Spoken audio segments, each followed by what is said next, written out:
ფეხბურთში საქართველოს ეროვნული ნაკრები FIFA-ს ახალ რეიტინგში ასეულშიც ვერ მოხვდა. FIFA ახალ რეიტინგს წელიწადში რამდენჯერმე აქვეყნებს. თემურ ქეცბაიას თავკაცობით ნაკრებმა ბოლო პერიოდში ვერც ერთი ოფიციალური მატჩი ვერ მოიგო. ევროპის ჩემპიონატის შესარჩევ ციკლში კი 5 გუნდიან ჯგუფში საქართველოს ნაკრები მეოთხე ადგილზე გავიდა. საქართველოს FIFA-ს ასეულში ვერ მოხვდა. ახალი რეიტინგებით ეროვნული ნაკრები 103 ადგილზეა. ფეხბურთის ფედერაციაში ამბობენ, რომ ამის მიზეზი ამხანაგური მატჩებისა და ოფიციალური თამაშების ნაკლებობაა.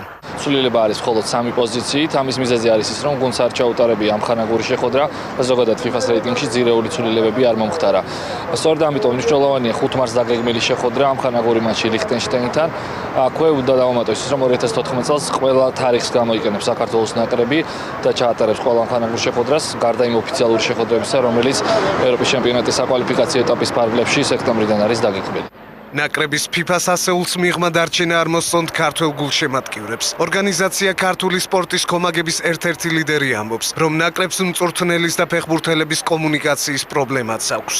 Სასახად ვერ დააბრალებ ვერც მწვრთნელს და ვერც ფეხბურთელებს, ყველაზე უფრო მეტად ეს არის კომუნიკაციის და ურთიერთობების ნაკლებობა, იმიტომ რომ ჩვენ ვერ ვგრძნობთ, როდესაც ნაკრები გამოდის მოედანზე, რომ ეს არის გუნდი. ყველაზე მეტად გუნდურობა აკლია საქართველოს ნაკრებს, ჩვენ გულშემატკივარი ყოველთვის ვიქნებით ტრიბუნაზე, ყოველთვის გავამხნევებთ.